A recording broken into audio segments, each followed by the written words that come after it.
आप सभी का हमारे चैनल आयुर्पथगामिनी बाय जीसीएम में हार्दिक स्वागत है। आज की इस वीडियो में हम पढ़ेंगे एनीमिया के बारे में। तो चलिए शुरू करते हैं। एनीमिया किसे कहते हैं?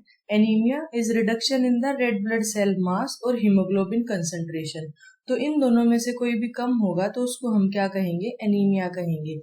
एनीमिया एक मैनिफेस्टेशन होती है, नॉट अ डिजीज इटसेल्फ। यानी कि एनीमिया को हम ये नहीं कह सकते कि एनीमिया एक डिजीज है।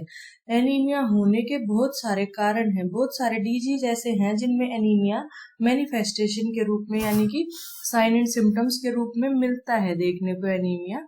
और उसके बहुत सारे कारण हो सकते हैं। कोई भी डिजीज ऐसा हो सकता है जिसकी वजह से जो आरबीसीज हैं उनका या तो प्रोडक्शन ज्यादा हो रहा है या उनका डिस्ट्रक्शन ज्यादा हो रहा है या ब्लड लॉस हो रहा है पेशेंट को। कोई भी कारण है जिसकी वजह से जो आरबीसी मास है और जो हीमोग्लोबिन कंसंट्रेशन है अगर ये कम हो रहे हैं तो उसको हम क्या कहेंगे? एनीमिया कहेंगे। तो सिम्टम डेवलपमेंट कैसे होती है? इसमें सिम्टम डेवलपमेंट होगी डिपेंड ऑन द कोज कि कैसा कौन सा डिजीज है जिसकी वजह से एनीमिया हुआ है, तो उसी के अकॉर्डिंग सिम्टम्स पेशेंट को देखने को मिलेंगे। रेट ऑफ ऑनसेट डिजीज कब से है एंड कोमोर्बिडिटीज यानी कि उस डिजीज के साथ एसोसिएशन में कौन सी डिजीज है पेशेंट को। Most of the time cardiovascular disease होने के चांसेस रहते हैं। और जो पेशेंट है उसमें सिम्टम यूजुअली तब अपीयर होते हैं जब उसका जो एचबी है वो 7 ग्राम पर डीएल से कम रह जाता है। और यहाँ पे मेनली है इराइथ्रोपोइटिन इम्पोर्टेंट, क्योंकि इराइथ्रोपोइटिन क्या होता है? मेजर स्टिमुलेटर होता है आरबीसी प्रोडक्शन का। और ये कहाँ सिंथेसाइज होता है? किडनीज में सिंथेसाइज होता है। जैसे ही टिश्यू हाइपोक्सिया होगा, टिश्यू हाइपोक्सिया कब होगा? जब हीमोग्लोबिन कम होगा, तो जो टिश्यू है उनमें प्रॉपर परफ्यूजन नहीं हो पाएगा, प्रॉपर सप्लाई नहीं हो पाएगी ऑक्सीजन की। तो उस कंडीशन में क्या होगा? जैसे ही टिश्यू हाइपोक्सिया होगा, टिश्यू हाइपोक्सिया ट्रिगर देगा एक, और उससे क्या होगा? जो इराइथ्रोपोइटिन का रिलीज है वो बढ़ जाएगा। तो इसलिए ये दोनों इनवर्सली प्रोपोर्शनल होते हैं, एक इनवर्स रिलेशनशिप में है ये। अगर एचबी कम हुआ तो इराइथ्रोपोइटिन का लेवल क्या होगा? वो बढ़ जाएगा। लेकिन कुछ डिजीज ऐसे हैं जिसमें ये जो है सेम इनवर्स रिलेशन ना भी मिले, जैसे कि रीनल फेलियर है। अगर रीनल फेलियर है तो जो किडनीज है वो अपना प्रॉपर फंक्शन नहीं कर रही हैं, किडनी प्रॉपर फंक्शन नहीं करेंगी, तो अगर इराइथ्रोपोइटिन का लेवल है वो बढ़ कैसे सकता है जब किडनी काम करेगी ही नहीं प्रॉपर। तो एनीमिया बेशक हो, टिश्यू हाइपोक्सिया बेशक हो, जब टिश्यू हाइपोक्सिया ने ट्रिगर तो किया लेकिन इराइथ्रोपोइटिन का लेवल उस कंडीशन में कम ही मिलेगा क्योंकि वो रीनल फेलियर की कंडीशन है। ऐसे ही एनीमिया ऑफ क्रोनिक डिजीज है, उसमें इराइथ्रोपोइटिन का लेवल एलिवेट रहेगा लेकिन इनसफिशियंट रहेगा, उतना सफिशियंट नहीं होगा कि वो जो है उसके रिलेशन में जितना हीमोग्लोबिन कम हुआ है उतना ही इराइथ्रोपोइटिन का लेवल रेज करे। प्रॉपर इनवर्स रिलेशनशिप नहीं होगी, एलिवेट तो करेगा लेकिन इनसफिशियंट एलिवेट होगा वहां पे। तो रिलेटिव डेफिशिएंसी फिर भी इराइथ्रोपोइटिन की वहां पे रहेगी। अब हम देखते हैं नॉर्मल हीमोग्लोबिन। अलग अलग जो लैब रिपोर्ट्स हैं उनमें अलग अलग वैल्यूज इसकी देखने को मिलती हैं, लेकिन जनरल मैंने यहाँ पे क्राइटेरिया लिया है। मैन की कंडीशन में 13.5 to 18 ग्राम पर डीएल, वुमेन में 12 to 15 ग्राम पर डीएल और चिल्ड्रन में 11 to 16 ग्राम पर डीएल। ये प्रेगनेंसी में वेरीड करेगा। 3 ट्राइमेस्टर हैं, तीनों ट्राइमेस्टर के अकॉर्डिंग अलग अलग वेरी करेगा, लेकिन ये जनरली 10 से ज्यादा प्रेगनेंसी में रहना चाहिए, नहीं तो जो पेशेंट है उसको पीपीएच के या ब्लीडिंग के चांसेस ज्यादा रहते हैं। अब है क्लासिफिकेशन ऑफ एनीमिया। एनीमिया की क्लासिफिकेशन फर्स्ट है based on RBC production. RBC production के बेस पे दो टाइप का है, हाइपोप्रोलाइफरेटिव और हाइपर प्रोलाइफरेटिव। हाइपोप्रोलाइफरेटिव मतलब हाइपो से समझ आ रहा है कि कम, और प्रोलाइफरेटिव यानी कि आरबीसी का प्रोडक्शन यहाँ पे कम हो रहा है, तो जो रेटिकुलोसाइट काउंट है वो कितना रहेगा? 2% से कम रहेगा। और हाइपर प्रोलाइफरेटिव क्या होगा कि आरबीसी का डिस्ट्रक्शन या लॉस ज्यादा हो रहा है, बन तो वो रही है लेकिन उनका डिस्ट्रक्शन या लॉस ज्यादा हो रहा है, तभी तो एनीमिया होगा ना। बन तो वो ज्यादा रही है, हाइपर प्रोलाइफरेटिव है लेकिन उनका डिस्ट्रक्शन या लॉस ज्यादा हो रहा है, तो रेटिकुलोसाइट काउंट कितना मिलेगा यहाँ पे? ग्रेटर देन 2% मिलेगा। नेक्स्ट है बेस्ड ऑन आरबीसी के साइज के बेस पे एमसीवी को हम देखते हैं। जब सीबीसी कराते हैं हम किसी भी पेशेंट की, तो उसमें हम एमसीवी देखते हैं। एमसीवी क्या है? Mean corpuscular volume. तो एमसीवी के वैल्यू के बेस पे भी 3 टाइप में हम इसको डिवाइड कर सकते हैं। अगर एमसीवी 80 फेम्टोलीटर से कम है तो वो क्या होगा? Microcytic anaemia. अगर 80 to 100 के बीच में है तो नॉर्मोसाइटिक, यानी कि जो आरबीसी है उसका साइज नॉर्मल है। नॉर्मोसाइटिक नॉर्मल सेल का साइज है। माइक्रो यानी कि छोटा है। और एमसीवी अगर 100 से ज्यादा होगा तो क्या होगा? मैक्रोसाइटिक यानी कि बड़ा। मैक्रोसाइटिक एनीमिया यहाँ पे होगा। नेक्स्ट है बेस्ड ऑन कोज के बेस पे हो सकता है न्यूट्रिशनल एनीमिया। कोई भी न्यूट्रिशनल डेफिशिएंसी है, जैसे विटामिन B12 की डेफिशिएंसी है, फोलेट की है, आयरन की डेफिशिएंसी है, तो उस कंडीशन में न्यूट्रिशनल एनीमिया हो सकता है। न्यूट्रिशनल एनीमिया को हम अलग से भी पढ़ेंगे। नेक्स्ट है हीमोलाइटिक। हीमोलाइटिक यानी कि लाइसिस हो रहा है, टूट रही है आरबीसी, तो हीमोलाइटिक एनीमिया हो रहा है। ब्लड लॉस हो सकता है, कोई एक्सीडेंट हुआ, ट्रोमा हुआ, एक्यूट ब्लड लॉस हुआ। क्रोनिक डिजीज हो सकता है, या बोन मैरो डिसऑर्डर हो सकता है कि जो बोन मैरो है वहां से प्रॉपर सेल का जो प्रोडक्शन है वो नहीं हो पा रहा है। तो यहाँ पे मेजर 3 क्लासिफिकेशन है। सबसे पहला क्या है? Based on RBC production. Next RBC के साइज के बेस पे हम एमसीवी देखेंगे, और बेस्ड ऑन द कोज, कौन सा कोज है उसके बेस पे अलग अलग तरह का एनीमिया हो सकता है। अब है इटियोलॉजी ऑफ एनीमिया। अब हाइपो और हाइपर प्रोलाइफरेटिव पढ़ा हमने। हाइपो का मतलब क्या है कि लो, प्रोलाइफरेटिव का मतलब क्या है कि प्रोड्यूसिंग या मल्टीप्लाइंग। सो हाइपो प्रोलाइफरेटिव क्या हुआ? Anaemia due to low production of RBCs by bone marrow, कि जो बोन मैरो है वहां से आरबीसीज का प्रोडक्शन प्रॉपर नहीं हो पा रहा, लो प्रोडक्शन हो रहा है। यहाँ पे not due to blood loss और डिस्ट्रक्शन, यहाँ पे डिस्ट्रक्शन नहीं हो रही है, ना कि ब्लड लॉस हुआ है। यहाँ पे क्या हुआ है? प्रोडक्शन ही हाइपो हुआ है, प्रोडक्शन ही लो हुआ है। तो इसके एग्जाम्पल क्या क्या हो सकते हैं? Aplastic anaemia, anaemia of chronic disease, और आयरन डेफिशिएंसी एनीमिया। तो ये इसके एग्जाम्पल हो सकते हैं। नेक्स्ट है हाइपर प्रोलाइफरेटिव। हाइपर प्रोलाइफरेटिव का मतलब क्या है कि बोन मैरो एक्टिवली प्रोड्यूस कर रही है, हाइपर है मतलब ज्यादा आरबीसी प्रोड्यूस कर रही है इन रेस्पॉन्स टू एनीमिया, लेकिन बोन मैरो का फंक्शन तो नॉर्मल है या फिर बढ़ा हुआ है, वो कंपनसेट कर रही है आरबीसी लॉस या डिस्ट्रक्शन को। कि यहाँ पे क्या होगा? हाइपर प्रोलाइफरेटिव में आरबीसी का या तो डिस्ट्रक्शन हो रहा है या आरबीसी का लॉस हो रहा है किसी भी वे में, लेकिन बोन मैरो यहाँ पे प्रॉपर फंक्शन कर रही है, वो प्रॉपर आरबीसी प्रोड्यूस कर रही है, नॉर्मल कर रही है या फिर ज्यादा ही प्रोड्यूस कर रही है। जो रेटिकुलोसाइट काउंट है हमने पढ़ा था ग्रेटर देन 2% होगा हाइपर प्रोलाइफरेटिव में। तो रेटिकुलोसाइट क्या होती है? मैच्योर आरबीसीज होती हैं, ये जाके मैच्योर होती हैं आरबीसी में, रेटिकुलोसाइट से मैच्योर आरबीसी बनती हैं। तो रेटिकुलोसाइट काउंट इसमें क्या होगा? हाई होगा हाइपर प्रोलाइफरेटिव में, क्योंकि बोन मैरो तो बना रही है। अब इसके एग्जाम्पल क्या होंगे? हीमोलाइटिक एनीमिया, मतलब आरबीसी डिस्ट्रॉय हो रही है फास्टर, बोन मैरो जितनी स्पीड से बना रहा है उससे फास्ट स्पीड से आरबीसी डिस्ट्रॉय हो रही है। एक्यूट ब्लड लॉस एनीमिया हो सकता है, marrow tries to replace lost RBCs rapidly.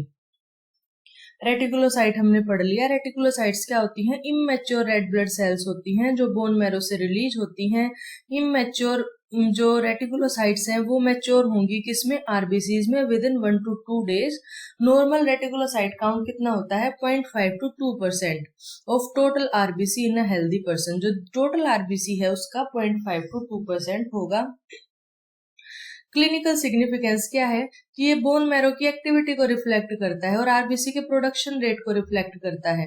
कि अगर रेटिकुलोसाइट काउंट ज्यादा होगा तो मतलब मैरो रिस्पॉन्ड अच्छा कर रही है, बोन मैरो अच्छी जो है रेटिकुलोसाइट्स प्रोड्यूस कर रही है, लेकिन कहीं ना कहीं ब्लड लॉस या हीमोलाइसिस हो रहा है जिसकी वजह से एनीमिया जनरेट हुआ है। अगर इसका डिक्रीज्ड काउंट है तो मतलब बोन मैरो जो है वही अंडर एक्टिव है, वो प्रोड्यूस नहीं कर पा रही है प्रॉपर। और इसके एग्जाम्पल क्या हैं? इसकी वजह से आयरन डेफिशिएंसी, रीनल डिजीज या मैरो फेलियर रिलेटेड एनीमिया हो सकता है। एक होता है करेक्टेड रेटिकुलोसाइट काउंट। ये हम टेस्ट कराते हैं तो उसमें करेक्टेड रेटिकुलोसाइट काउंट कैलकुलेट करते हैं, जो ये एनीमिया में यूज होता है to adjust for decrease number and assess true marrow response. तो करेक्टेड रेटिकुलोसाइट काउंट वहां पे हम कराते हैं। अब है हाइपोप्रोलाइफरेटिव, हमने पढ़ लिया बोन मैरो ने हाइपो प्रोड्यूस किया है यानी कि कम प्रोड्यूस किया है देन नॉर्मल। रेटिकुलोसाइट काउंट कितना होगा, लेस देन 2% होगा। मैकेनिज्म क्या है, defect in RBC production due to lack of raw material, कुछ भी हो सकता है, आयरन की कमी से, B12 की कमी से, फोलेट की कमी से, या फिर रिड्यूस्ड स्टिमुलेशन है, स्टिमुलेशन प्रॉपर नहीं हो पा रहा जिसकी वजह से इराइथ्रोपोएटिन का लेवल जो है वो लो है। तो यहाँ पे क्या हो सकता है, iron deficiency anaemia, anaemia of chronic disease, aplastic anaemia, renal failure related anaemia. अब हाइपोप्रोलाइफरेटिव के सब टाइप हैं बेस्ड ऑन एमसीवी। एमसीवी के बेस पे माइक्रोसाइटिक कब होगा, जब एमसीवी की वैल्यू लेस देन 80 फेम्टोलीटर होगी। एमसीवी क्या होता है, मीन कॉर्पस्कुलर वॉल्यूम होता है, ये एवरेज साइज या वॉल्यूम को बताता है आरबीसी के, और इसकी नॉर्मल वैल्यू कितनी होती है 80 to 100, तभी तो 80 to 100 वाले को नॉर्मोसाइटिक बोला ना, तो नॉर्मल वैल्यू होती है फेम्टोलीटर्स में। माइक्रोसाइटिक होगा, माइक्रो मतलब छोटी आरबीसी, तो स्मॉल आरबीसी होंगी due to defective Hb synthesis, iron deficiency anaemia में, थैलेसीमिया में, क्रोनिक डिजीज में ये देखने को मिलती है। नेक्स्ट है नॉर्मोसाइटिक, नॉर्मल साइज की आरबीसी हैं लेकिन फ्यू इन नंबर हैं, तो इसीलिए एनीमिया हुआ है। तो क्रोनिक डिजीज, रीनल फेलियर या बोन मैरो सप्रेशन की कंडीशन में। नेक्स्ट है मैक्रोसाइटिक, यानी कि 100 से ज्यादा फेम्टोलीटर एमसीवी है तो लार्ज आरबीसी होंगी फ्रॉम इम्पेयर डीएनए सिंथेसिस, ये विटामिन B12 और फोलेट डेफिशिएंसी, अल्कोहलिज्म और लीवर डिजीज में देखने को मिलती है। नेक्स्ट इज हाइपरप्रोलाइफरेटिव, जो कि हम पढ़ चुके हैं। बोन मैरो का रिस्पॉन्स क्या होगा, यहाँ पे बढ़ गया होगा, आरबीसी डिस्ट्रॉय या लॉस रैपिडली हो रही है, जितनी स्पीड से आरबीसी डिस्ट्रॉय या लॉस हो रही है उससे कम स्पीड से बोन मैरो जो है वो आरबीसी को बढ़ा रहा है। मतलब आरबीसी का तो बोन मैरो का रिस्पॉन्स तो नॉर्मल है या फिर इंक्रीज्ड ही है, लेकिन डिस्ट्रक्शन रेट इतनी हाई है कि एनीमिया जनरेट हो रहा है। तो यहाँ पे रेटिकुलोसाइट काउंट कितना होगा, ग्रेटर देन 2% होगा। एग्जाम्पल इसके हिमोलाइटिक एनीमिया या acute blood loss anaemia. Epidemiology, global prevalence, anaemia affect up to 1/3 of the world population, often mild and asymptomatic. High risk group इसमें क्या होंगे, women of reproductive age and pregnant women, जो proper nutrition या iron नहीं ले रही हैं तो उनको एनीमिया हो जाएगा। Elderly patient, greater than 85 years के जो पेशेंट हैं उनमें 20% एनीमिया देखने को मिलता है। एल्कोहलिक्स हैं, होमलेस हैं, नेग्लेक्टेड और अब्यूज्ड हैं। इन कंडीशन में क्यों होगा, क्योंकि होमलेस है, नेग्लेक्टेड है, तो उनको प्रॉपर न्यूट्रिशन जो है फूड के थ्रू नहीं मिलेगा, तो न्यूट्रिशनल डेफिशिएंसी एनीमिया उनमें जनरेट हो सकता है। Common cause by age, elderly में 1/3 जो है न्यूट्रिशनल डेफिशिएंसी एनीमिया देखने को मिलता है ओवरऑल 20% का, और 1/3 क्रोनिक डिजीज या रीनल फेलियर की वजह से। Women of child bearing age, उनमें मोस्टली आयरन डेफिशिएंसी, क्योंकि पुअर इनटेक होता है उनमें, और मेंस्ट्रुअल ब्लड लॉस हो सकता जो है, किसी में मेंस्ट्रुअल ब्लड लॉस ज्यादा है तो उसकी वजह से एनीमिया हो सकता है, हैवी ब्लीडिंग होती है। Clinical consideration, new onset anaemia, अगर किसी को 55 ईयर या उससे ज्यादा का पेशेंट है और उसको न्यू ऑनसेट एनीमिया हुआ है तो हमेशा उसको मैलिग्नेंसी के लिए रूल आउट करना चाहिए। रेस में हाई प्रिविलेंस इसकी अफ्रीकन अमेरिकन पॉपुलेशन में देखने को मिलती है। तो जो एनीमिया की प्रिविलेंस है वो इंक्रीज करेगी with the age, female sex, poor nutrition, chronic disease and certain high risk population. अब हम इसकी पैथोफिजियोलॉजी देखेंगे। वैसे तो हम जो भी टाइप हमने पढ़ा उसके अकॉर्डिंग हमने देख लिया है। Anaemia can result from either increase destruction और loss of red blood cells, और from defective red blood cell production, या तो प्रोडक्शन गलत हो रहा है या फिर जो है प्रोडक्शन नॉर्मल है तो उनका डिस्ट्रक्शन ज्यादा हो रहा है या फिर लॉस हो रहा है, तो ये कंडीशंस हो सकती हैं।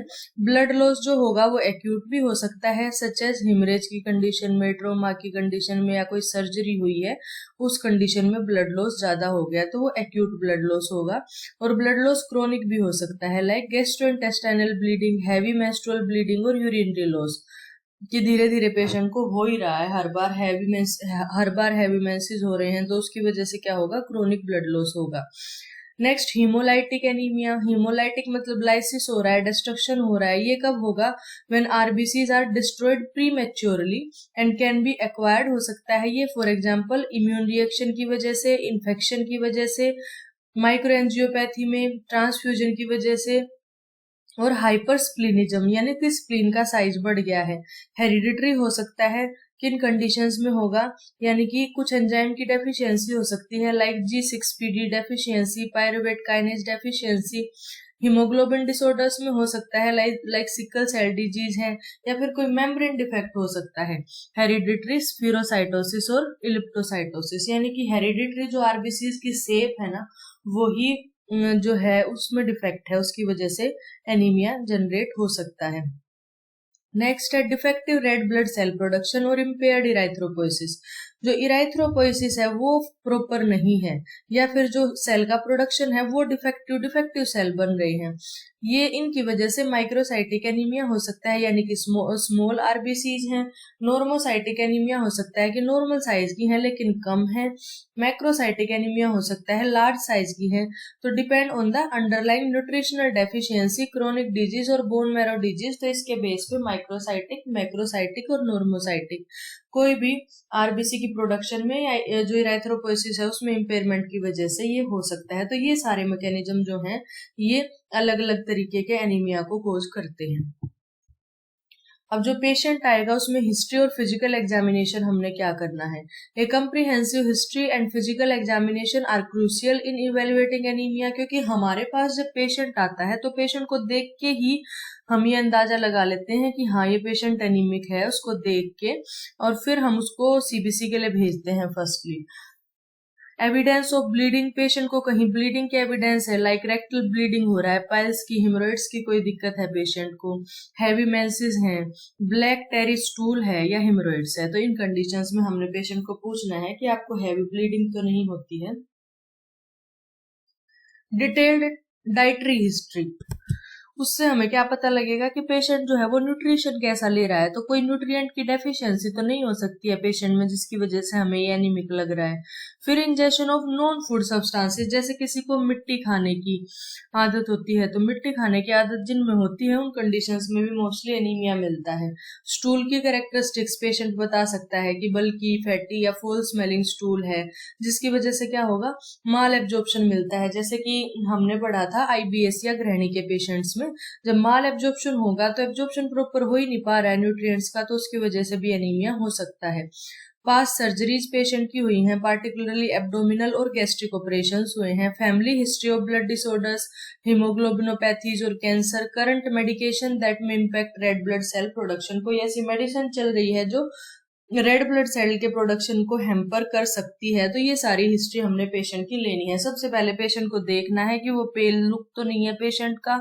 अगर हिस्ट्री है हेमोरॉइड्स की, पाइल्स की, तो उनसे पूछना है कि अभी ब्लीडिंग तो नहीं होती है, या फिर फीमेल है तो हैवी मेंसेस तो नहीं होते हैं, स्टूल कैसा आता है, ब्लैक टेरी स्टूल तो नहीं है, फैटी है, फॉल स्मेलिंग स्टूल तो नहीं है, पेशेंट डाइट कैसी लेता है, पास्ट में कोई सर्जरी हुई है, फैमिली हिस्ट्री है कोई ब्लड डिसऑर्डर्स की, या फिर करंट में मेडिकेशन पेशेंट क्या ले रहा है। अब symptoms of anaemia, clinical presentation anaemia depend करेगी severity and rate of onset, और किस डिजीज की वजह से और किस टाइप का एनीमिया है उस पर डिपेंड करेगी। कॉमन सिम्टम्स इसमें क्या है, फैटीग होगा पेशेंट को, वीकनेस होगी, लिथार्जिक रहेगा, shortness of breath and reduced exercise tolerance, chest pain in severe cases. देखो हमने देखा मोस्टली ऐसे पेशेंट्स हमारे पास आते हैं कि जो कहते हैं कि चलते ही सांस चढ़ते हैं जी, तो ऐसे पेशेंट्स को एनीमिया हो सकता है। शॉर्टनेस ऑफ ब्रीथ, मतलब थोड़ा सा भी उनका एक्सर्शन होगा तो उनको सांस चढ़ेंगे, तो हमेशा एक बार एनीमिया के लिए हमें रूल आउट करना चाहिए। नियर सिनकोप और डिजीनेस ऑन एक्सर्शन, चक्कर आएंगे पेशेंट को, रेस्टलेस लेग हो सकती है, पाइका और craving of non food substances, मतलब जो फूड नहीं है ऐसे सब्सटेंस खाने की क्रेविंग होना, जैसे मिट्टी खाने की, कोई कोई मुल्तानी मिट्टी खाता है, तो उन कंडीशंस में एनीमिया हो सकता है। माइल्ड एनीमिया में भी एसिम्प्टोमेटिक, अगर माइल्ड एनीमिया है तो हो सकता है पेशेंट को सारे सिम्टम्स ना मिले, especially when gradual in onset की एनीमिया धीरे धीरे हो रहा है, तो ये सारे सिम्टम्स हो सकते हैं। डायग्राम में भी आपको दिखाई दे रहा है, ये सारे सिम्टम्स पेशेंट में देखने को मिल सकते हैं। अब है साइंस ऑफ एनीमिया। जनरल क्या होगा, कूल स्किन रहेगी, रैपिड ब्रीथिंग, टैकिनिया मिलेगा पेशेंट को, लो ब्लड प्रेशर हो सकता है, और डिजीनेस ऑन स्टैंडिंग, यानी कि बैठने से जब वो उठेगा तो उसको एक बार चक्कर आएंगे, ऑर्थोस्टैटिक हाइपोटेंशन पेशेंट को हो सकती है। आईज में देखेंगे तो पेल कंजक्टाइवा होगी, डायग्राम में भी आपको दिखाई दे रहा है कि जो कंजक्टाइवा है वो पेल होगी। रेटिनल वेन चेंजेस, बोक्सकार या सोसेजिंग होगी, यानी कि जो ये है आई एग्जामिनेशन जब करते हैं तो जो रेटिनल वेन्स है उनकी अपीयरेंस कैसी होगी, बोक्सकार या सोसेजिंग अपीयरेंस होगी, यानी कि हाइपर विस्कोसिटी दिखाई देगी, थिकन्ड ब्लड वेसल्स दिखाई देंगी। तो ये मिल सकता है पेशेंट में। सिस्टमिक फाइंडिंग्स में जॉन्डिस मिल सकता है, हीमोलाइसिस, लीवर डिसऑर्डर या हीमोग्लोबिन डिसऑर्डर्स की वजह से स्वोलन लिम्फ नोड मिल सकते हैं, जो क्या सजेस्ट करेंगे, लिम्फोमा या ल्यूकीमिया की कंडीशन को। ओरल साइंस क्या मिल सकते हैं, ग्लोसाइटिस या इन्फ्लेम्ड टंग हो सकती है। देखो मोस्टली हमारे पास कई बार ऐसे पेशेंट आते हैं, वो बोलते हैं कि जी टंग है वो इन्फ्लेम्ड हो गई है, या मेरी जो जीभ है उस पर कट से लग गए हैं या सूजन आ गई है, तो हम उसको जो है ओरल कोई जेल वगैरह लगाने के लिए दे देते हैं। तो हमेशा रूल आउट करना चाहिए एनीमिया के लिए, क्योंकि एनीमिया का एक साइन है ग्लोसाइटिस, यानी कि इन्फ्लेम्ड टंग हो सकती है। चिलाइटिस हो सकता है, swollen corners of mouth, iron या folate deficiency, pernicious anaemia, alcoholism की कंडीशन में मोस्टली ये देखने को मिलते हैं। ये जो लास्ट डायग्राम है चिलाइटिस का, जो कॉर्नर ऑफ माउथ है ना वहां पे क्या है, स्वेलिंग है, इन्फ्लेमेशन है। एब्डोमिनल एग्जामिनेशन जब हम करेंगे तो स्प्लीनोमेगैली मिलेगा, ये हिमोलाइसिस की कंडीशन में ज्यादा मिलता है, क्योंकि स्टोर हाउस होती है जो डिस्ट्रॉयड आरबीसी है उनका स्प्लीन, तो जितनी ज्यादा डिस्ट्रॉय होंगी स्प्लीन का साइज उतना बढ़ेगा। लिम्फोमा हो सकता है, ल्यूकीमिया हो सकता है, माइलोफाइब्रोसिस हो सकता है। माइलोफाइब्रोसिस बार बार वर्ड आ रहा है, माइलोफाइब्रोसिस क्या होता है, क्रोनिक बोन मैरो डिसऑर्डर होता है जिनमें जो नॉर्मल बोन मैरो टिश्यू है वो ग्रेजुअली रिप्लेस हो जाता है बाय फाइब्रस। माइलोफाइब्रोसिस, फाइब्रोसिस यानी कि फाइब्रस टिश्यू से वो टिश्यू रिप्लेस हो जाता है। अब अगर फाइब्रस टिश्यू हो गया तो आरबीसी का प्रोडक्शन वहां से कम हो जाएगा, तो माइलोफाइब्रोसिस की कंडीशन हो सकती है। यहाँ पे इस डायग्राम में आपको दिखाई दे रहा है, ये जो अंदर जो है ये क्या है, नॉर्मल स्प्लीन है, और ये जो बाहर वाला पार्ट ये क्या शो कर रहा है, एनलार्ज्ड स्प्लीन। नेक्स्ट है हिपेटोमेगैली। हिपेटोमेगैली में occur due to alcohol related disease और माइलोफाइब्रोसिस। यहाँ पे क्या है, हिपेटोमेगैली शो है, ये नॉर्मल लीवर का साइज है यहाँ तक, और इसके बाहर जो ये शो कर रहा है ये हिपेटोमेगैली। सर्जिकल स्कार्स पेशेंट को देखने को मिल सकते हैं, gastrectomy, loss of terminal ileum reduces absorption. अगर टर्मिनल इलियम का लॉस है, गैस्ट्रेक्टमी हुई है पेशेंट की, तो मेनली विटामिन B12 का एब्जॉर्प्शन इलियम में होता है, तो उसकी वजह से क्या होगा, विटामिन B12 की डेफिशिएंसी हो जाएगी, क्योंकि वहां से ही मेजर उसका एब्जॉर्प्शन होता है, और टर्मिनल इलियम नहीं होगा तो उसका एब्जॉर्प्शन कम हो जाएगा। नेक्स्ट है cholecystectomy. Patient with sickle cell anaemia या हेरिडिटरी स्पीरोसाइटोसिस, उनको कोलेस्ट्रॉल या पिगमेंटेड गोल स्टोल होने के चांसेस रहते हैं, जिसकी वजह से पेशेंट का सर्जिकल ऑपरेशन यानी कि कोलिसिस्टेक्टमी हुआ हो सकता है, तो उसके स्कार मार्क एब्डोमेन पे देखने को मिल सकते हैं। कार्डियोवास्कुलर एग्जामिनेशन में टैकीकार्डिया मोस्ट कॉमन मिलता है, सिस्टोलिक फ्लो नॉर्मल मिल सकते हैं, क्योंकि जो एनीमिया होगा उसमें डिक्रीज्ड ब्लड विस्कोसिटी हो जाएगी और कार्डियक आउटपुट बढ़ जाएगा, जिसकी वजह से टर्बुलेंस होगा फ्लो में, और जिसकी वजह से टर्बुलेंस की वजह से सिस्टोलिक मरमर हमें सुनाई देंगे। High output heart failure patient को हो सकता है, क्योंकि कार्डियक आउटपुट बढ़ जाएगा तो हाई आउटपुट हार्ट फेलियर हो सकता है सीवियर एनीमिया की कंडीशन में। न्यूरोलॉजिकल एग्जामिनेशन, डिक्रीज्ड प्रोप्रियोसेप्शन और वाइब्रेशन सेंस में इंडिकेट विटामिन B12 डेफिशिएंसी, यानी कि जो वाइब्रेशन सेंस है वो पेशेंट की कम हो जाएगी, बैठेगा पेशेंट थोड़ी देर पाँव में सूनापन आ जाएगा, तो उन कंडीशंस में विटामिन B12 की डेफिशिएंसी मेजरली देखने को मिलती है। तो अगर ऐसा कोई पेशेंट आता है जो कहता है कि जी मैं बैठता हूँ और मेरे पाँव जो है वो सुन्न हो जाते हैं, या जो हाथ है वो सुन्न हो जाते हैं, तो उनमें हमें विटामिन B12 जरूर चेक कराना चाहिए।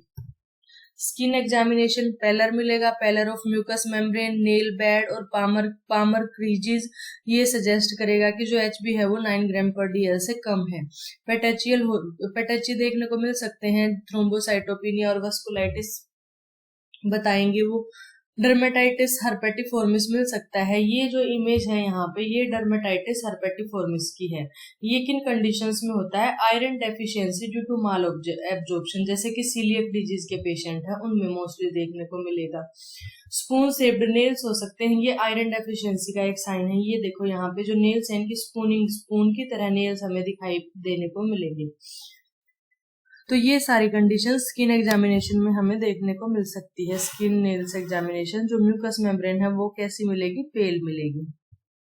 यहाँ पे पामर क्रीजेस ये हेल्दी इंडिविजुअल की है, ये एनीमिक की है। ये पेल टंग दिखाई दे रही है, ये जो पाल्पेब्रल कंजक्टाइवा है वो पेल है, पेल नेल बेड इस इमेज में शो करे गए हैं। Rectal and pelvic examination, these are often overlooked but important in anemia evaluation.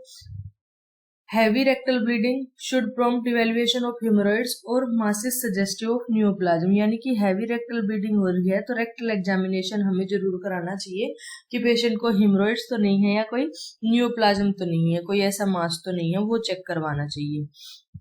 अब हम बात करते हैं कि इन्वेस्टिगेशंस हम क्या क्या कराएंगे, इवेल्युएशन एनीमिया की कैसे करेंगे। सबसे पहले तो हमने देखना है कि किस टाइप का एनीमिया है, क्योंकि ट्रीटमेंट उसके अकॉर्डिंग होगी।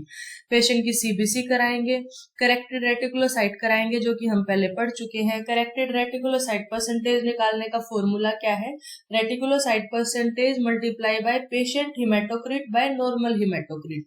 सीबीसी में देखा है ना हमने, एचसीटी लिखा मिलता है, एमसीवी लिखा मिलता है। नॉर्मल एचसीटी मैन के केस में 45% होता है, वुमेन के केस में 40% होता है। अगर करेक्टेड रेटिकुलोसाइट परसेंट 2% से ज्यादा है तो ये क्या सजेस्ट करेगा, हीमोलाइसिस है या एक्यूट ब्लड लॉस है। अगर 2% से कम है तो वो क्या बताएगा कि अंडर प्रोडक्शन है या हाइपोप्रोलाइफरेशन है। हाइपोप्रोलाइफरेटिव और हाइपर प्रोलाइफरेटिव हमने पढ़ा था ना पहले, वही है ये कराने के बाद हम एमसीवी चेक कराएंगे, और एमसीवी के बेस पे हमने पढ़ा था 3 टाइप का, माइक्रोसाइटिक, मैक्रोसाइटिक और नॉर्मोसाइटिक। माइक्रोसाइटिक कब होगा, जब 80 फेम्टोलीटर से कम होगी एमसीवी की वैल्यू।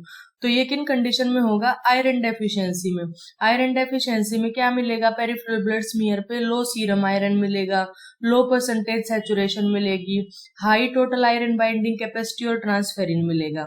अब इसमें क्या होता है, आयरन के जो स्टोर्स हैं वो डिप्लीटेड हो जाते हैं, तो जो बॉडी वो क्या रिस्पॉन्स करेगी, ट्रांसफेरिन इंक्रीज करेगी कि वो और ज्यादा आयरन को कैप्चर कर सके। तो माइक्रोसाइटिक में फर्स्ट है आयरन डेफिशिएंसी। नेक्स्ट है लेड पॉइजनिंग हो सकता है, यहाँ पे क्या मिलेगा, बेसोफिलिक स्टिपलिंग मिलेगी, यानी कि जो आरबीसी है उसके अंदर टीनी ब्लू डॉट्स दिखाई देने को मिलेंगे। कोई बेसिक डाई है उसके रिस्पॉन्स में वहां पे क्या है, बेसोफिलिक स्टिपलिंग होगी, यानी कि जो टीनी ब्लू डॉट्स हैं वो आरबीसी के अंदर दिखाई देंगे। ये मोस्टली लेड पॉइजनिंग की कंडीशन में देखने को मिलता है। रिंग्ड सिड्रोब्लास्ट हो सकते हैं बोन मैरो में, और एलिवेटेड लेड लेवल्स मिलेंगे ब्लड में। तो ये जो लेड है ये क्या करता है, इनहिबिट करता है हीम के सिंथेसिस को। हीम सिंथेसिस जो एंजाइम्स हैं, जो एंजाइम रिस्पॉन्सिबल हैं हीम के सिंथेसिस में, उनको इनहिबिट करेगा। आयरन जो है वो माइटोकॉन्ड्रिया में ट्रैप होके रह जाएगा और फर्दर प्रोसीड नहीं कर पाएगा, तो उसकी वजह से एनीमिया हो जाएगा। नेक्स्ट है एनीमिया ऑफ क्रोनिक डिजीज। इसमें मोस्टली नॉर्मोसाइटिक मिलती है, माइक्रोसाइटिक नहीं। इसमें क्या होगा, इन्फ्लामेशन जो होगी, जब भी इन्फ्लामेशन होगी तो इन्फ्लामेशन की कंडीशन में क्या होगा, हेप्सिडिन बढ़ जाएगा। अब हेप्सिडिन क्या है, हेप्सिडिन एक हार्मोन है जो लीवर बनाता है, ये कंट्रोल करता है आयरन के लेवल को, और ये स्टॉप करेगा आयरन को from leaving the storage and being absorbed from the food. ठीक है, तो जब इन्फ्लामेशन हुई तो हेप्सिडिन क्या हो गया, बढ़ गया। हेप्सिडिन बढ़ गया तो ये क्या करेगा, ट्रैप करेगा आयरन को स्टोरेज में, और उसका रिलीज जो है वो रिड्यूस करा देगा। एब्जॉर्प्शन और रिलीज जो है वो कम हो जाएगा, इसको स्टोरेज में ट्रैप करके रखेगा, तो उसकी वजह से एनीमिया हो सकता है। नेक्स्ट है थैलेसीमिया की कंडीशन। नॉर्मल या हाई आरबीसी काउंट होगा, लो एमसीवी मिलेगा, टारगेट सेल्स मिलेंगी, बेसोफिलिक स्टिपलिंग मिलेगी। तो ये सारी कंडीशंस देखने को मिल सकती हैं। नेक्स्ट है sideroblastic anaemia, high serum iron and transferrin, ringed sideroblast bone marrow में मिलेंगे। जो डेवलपिंग रेड सेल्स हैं उनमें आयरन स्टक रह जाएगा around their nucleus instead of being used properly, जिसकी वजह से एनीमिया होगा। आयरन जो है वो हीम में कन्वर्ट नहीं हो पाएगा और वो ओनली माइटोकॉन्ड्रिया में एक्यूमुलेट होके रह जाएगा, जिसकी वजह से सिड्रोब्लास्टिक एनीमिया होगा। नेक्स्ट है नॉर्मोसाइटिक। नॉर्मोसाइटिक में कितनी वैल्यू होगी एमसीवी की, 80 to 100 फेम्टोलीटर। रीनल फेलियर की कंडीशन में तो अगर हमें ऐसा लग रहा है तो हम उसका blood urea nitrogen creatinine check करवाएंगे। एप्लास्टिक एनीमिया है तो कोई ड्रग एक्सपोजर है, इन्फेक्शन है, कोई वायरल हिमेटोलॉजिकल मैलिग्नेंसी है, वो हम चेक कराएंगे। माइलोफाइब्रोसिस है या माइलोपैथाइसिस है तो उस कंडीशन में क्या होगा, बोन मैरो बायोप्सी करवाएंगे कि जो बोन मैरो है उसका हम बायोप्सी कराएंगे तभी पता लगेगा ना कि जो नॉर्मल बोन मैरो का टिश्यू है वो फाइब्रोस टिश्यू से रिप्लेस हुआ है कि नहीं हुआ है। मल्टीपल माइलोमा हो सकते हैं, serum and urine protein electrophoresis वहां पे हम कराएंगे।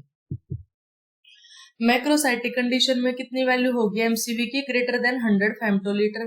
B12 या फोलेट की डेफिशिएंसी होगी। B12 में क्या मिलेगा, high methyl malonic acid plus homocysteine, और फोलेट में क्या होगा, ओनली होमोसिस्टीन का लेवल ज्यादा मिलेगा।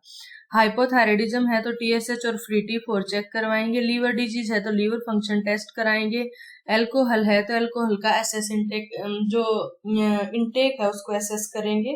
और ड्रग इंड्यूस्ड है तो मेडिसिन को रिव्यू करेंगे। नेक्स्ट फर्स्टली क्या है, confirm the presence of haemolysis. ये किस कंडीशन में, हीमोलाइटिक एनीमिया को हमने कैसे रूल आउट करना है। तो सबसे पहले हम देखेंगे कि हीमोलाइसिस तो नहीं है पेशेंट को, तो उस कंडीशन में LDH का लेवल ज्यादा मिलेगा, करेक्टेड रेटिकुलोसाइट काउंट 2% से ज्यादा मिलेगा, elevated indirect bilirubin and decreased low haptoglobin. Decreased या लो हेप्टोग्लोबिन। हेप्टोग्लोबिन क्या होता है, एक प्रोटीन होता है ब्लड में जो बाइंड करता है फ्री हीमोग्लोबिन से रिलीज फ्रॉम डिस्ट्रॉयड आरबीसी, सो जो हीमोग्लोबिन है वो सेफली रिमूव करा जा सके।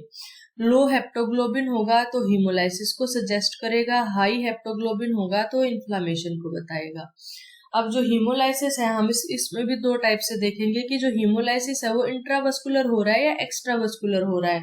तो जो एक्स्ट्रावस्कुलर होगा उस कंडीशन में क्या मिलेगा, आरबीसी जो है वो उनकी शेप मिलेगी अलग, स्पीरोसाइटोसिस मिलेगा। यूरिन हीमोसिड्रिन नेगेटिव होगा और यूरिन हीमोग्लोबिन भी नेगेटिव होगा एक्स्ट्रावस्कुलर की कंडीशन में। लेकिन अगर इंट्रावस्कुलर हुआ तो यूरिन हीमोसिड्रिन और यूरिन हीमोग्लोबिन दोनों एलिवेट मिलेंगे। नेक्स्ट हम एक टेस्ट कराते हैं पेरिफेरल ब्लड स्मीयर। अब पेरिफेरल ब्लड स्मीयर में हम क्या देखते हैं, आरबीसी के साइज को देखते हैं, आरबीसी के कलर को देखते हैं। आरबीसी की अलग अलग शेप्स हो सकती हैं, like target cells, spherocytes, schistocytes, basophilic stippling मिल सकती है या ओवेलोसाइट्स मिल सकती है, जो अलग अलग कंडीशंस को ये बताती हैं। Other clues, reticulocytosis, high immature RBC मतलब हीमोलाइसिस हो रहा है कि जो रेटिकुलोसाइट्स हाई हैं, इसका मतलब बन तो प्रॉपर रही है लेकिन कहीं ना कहीं हीमोलाइसिस हो सकता है। हाइपर सेगमेंटेड न्यूट्रोफिल्स हो सकते हैं जो मेगालोब्लास्टिक एनीमिया को सजेस्ट करते हैं। तो यहाँ पे क्या होगा, एक डेट पॉजिटिव देखना है हमने, डायरेक्ट एंटीग्लोबुलिन टेस्ट पॉजिटिव। अगर वो पॉजिटिव हुआ तो उसका क्या मतलब है। अब ये टेस्ट क्या है, जो पेशेंट की रेड ब्लड सेल्स उनको कोट कर दिया जाता है विद एंटीबॉडीज, और उससे क्या होगा, उससे ये देखा जाता है कि इम्यून मेडिएटेड हीमोलाइसिस हो रहा है कि नहीं हो रहा। अगर डेट पॉजिटिव है मतलब हीमोलाइसिस हो रहा है, इम्यून हीमोलाइसिस हो रहा है। और अगर डेट नेगेटिव है तो नॉन इम्यून कोज है, कोई भी नॉन इम्यून कोज हो सकता है, कोई हेरिडिटरी स्पीरोसाइटोसिस हो सकता है। अब बाइट सेल्स होंगी तो G6PD डेफिशिएंसी में, टारगेट सेल्स हीमोग्लोबिनोपैथी और लीवर डिजीज में, सिस्टोसाइट्स डिक में, प्रोस्थेटिक वैल्यूज में, मैलिग्नेंट हाइपरटेंशन में, एकेंथोसाइट्स लीवर डिजीज में, पैरासिटिक इंक्लूजन हो सकता है, कोई भी पैरासाइट की इन्फेक्शन पेशेंट को हो। तो ये सब हम पेरिफेरल ब्लड स्मीयर में देखेंगे। नेक्स्ट अदर इन्वेस्टिगेशंस, अगर जीआई ब्लीड हमें लग रहा है सस्पेक्टेड है तो अपर जीआई ब्लीड के लिए ईसोफेगो गैस्ट्रोड्यूडेनोस्कोपी कराएंगे, लोअर जीआई ब्लीड के लिए कोलोनोस्कोपी कराएंगे। अगर इंटरनल हिमरेज या मैलिग्नेंसी सस्पेक्टेड है तो इमेजिंग स्टडीज कराएंगे, फिस्टुलोग्राम एटसेट्रा। हैवी वेजाइनल ब्लीडिंग है मेंस्ट्रुएटिंग वुमेन में तो उसका अल्ट्रासाउंड कराएंगे कि उसको फाइब्रोइड वगैरह तो नहीं है जिसकी वजह से हैवी ब्लीडिंग होती है। अब ट्रीटमेंट क्या कराएंगे, मैनेजमेंट फोकस करेंगे अंडरलाइन कोज, मतलब कोज क्या है, एनीमिया किस टाइप का, हीमोलाइसिस हो रहा है तो लाइसिस को रोकने के लिए ट्रीटमेंट करेंगे। न्यूट्रिशनल डेफिशिएंसी है तो न्यूट्रिशन हम प्रॉपर जो है सप्लीमेंटेशन पेशेंट की कराएंगे। तो ट्रीटमेंट डिपेंड करेगी कोज, जैसा कोज होगा वैसी उसकी ट्रीटमेंट होगी। अब अगर एक्यूट ब्लड लॉस है तो आईवी फ्लूइड एडमिनिस्टर कराएंगे, cross match packed RBC patient को हम देंगे, ऑक्सीजन देंगे, और अलग अलग जो है आईवी लाइन हम सेट करेंगे पेशेंट के लिए, फ्लूइड अलग लाइन से और ब्लड प्रोडक्ट अलग लाइन से। एचबी को मेंटेन करके रखना है हमने ग्रेटर देन 7 ग्राम पर डीएल, और अगर कार्डियोवास्कुलर पेशेंट है तो उनमें 8 ग्राम पर डीएल से ज्यादा एचबी को मेंटेन करके रखना है। न्यूट्रिशनल डेफिशिएंसी होंगी तो सप्लीमेंटेशन देना है, ओरल या आईवी। आयरन दे सकते हैं, विटामिन B12 की डेफिशिएंसी में vitamin B12 and folate. Oral iron most common दिया जाता है, लेकिन इसके साइड इफेक्ट भी होते हैं। मेटेलिक टेस्ट है, कॉन्स्टिपेशन पेशेंट को हो सकती है और ब्लैक स्टूल्स हो सकते हैं। तो मोस्टली अल्टरनेट डे डोजिंग इसकी देनी है to improve the GI absorption. और रेटिकुलोसाइट राइज 7 to 10 डेज में एक्सपेक्टेड है, और जो HB नॉर्मलाइजेशन है वो 6 to 8 वीक्स में होता है। IV आयरन भी दे सकते हैं फॉर रैपिड करेक्शन। अगर HB बहुत ज्यादा कम है तो एक बार हमें IV आयरन पेशेंट को दिलाना पड़ेगा, जिसकी वजह से रैपिड करेक्शन हो सके, क्योंकि ओरल से तो 6 to 8 वीक्स में जो है नॉर्मल होगा। And intolerance to oral iron, अगर कोई ओरल आयरन नहीं ले पा रहा है तो उसको भी हम IV आयरन देंगे। बोन मैरो या स्टेम सेल डिसऑर्डर है, एप्लास्टिक एनीमिया, तो उसमें क्या होगा, बोन मैरो ट्रांसप्लांट कराना पड़ेगा। Aplastic anaemia is failure of bone marrow to produce the red cells, white cells and platelets. तो मतलब कोई भी cells properly bone marrow produce कर ही नहीं पा रही है, जिसकी वजह से क्या हो जाएगा, पैनसाइटोपिनिया हो जाएगा, एनीमिया हो जाएगा, इन्फेक्शन हो जाएंगी, ब्लीडिंग टेंडेंसी रहेगी पेशेंट को। तो जो माइल्ड केसेस हैं उनको तो ट्रांसफ्यूजन और इम्यूनोसप्रेसिव थेरेपी से मैनेज करते हैं, लेकिन जो सीवियर केस होंगे उनमें बोन मैरो ट्रांसप्लांट कराना पड़ेगा to replace defective marrow with healthy stem cells. Bone marrow transplant can cure the disease by restoring normal blood cell production. तो सभी सेल्स का प्रोडक्शन नॉर्मल हो जाएगा जब हम बोन मैरो ट्रांसप्लांट कराएंगे। क्रोनिक डिजीज होगा, मान लो रीनल फेलियर है पेशेंट को, तो उसको इराइथ्रोपोएटिन देना पड़ेगा हमें, क्योंकि रीनल फेलियर की कंडीशन है, किडनी तो बनाएंगी नहीं जो सफिशिएंट इराइथ्रोपोएटिन है, तो इराइथ्रोपोएटिन देना पड़ेगा। ऑटो इम्यून या रिमोटोलॉजिकल कॉजेज हैं तो उसमें प्राइमरी जो डिजीज है उसको मेंटेन करना है। अगर रिमोटोलॉजिकल डिजीज है तो डमार्ड्स या जो ट्रीटमेंट रहेगी प्रॉपर, वही हम उस डिजीज से रिलेटेड, ऑटो इम्यून जो भी डिजीज होगा उससे रिलेटेड ट्रीटमेंट उसकी चलाएंगे। अगर डिस्ट्रक्शन आरबीसीज का ज्यादा हो रहा है, वो किन किन कंडीशन में, मैकेनिकल वाल्व इंड्यूस्ड हीमोलाइसिस हो रहा है तो वाल्व की रिप्लेसमेंट कराएंगे। मैकेनिकल कोई वाल्व लगाई है पेशेंट को, अब उस वाल्व की वजह से क्या हो रहा है, जो ब्लड फ्लो है उसमें टर्बुलेंस हो रहा है।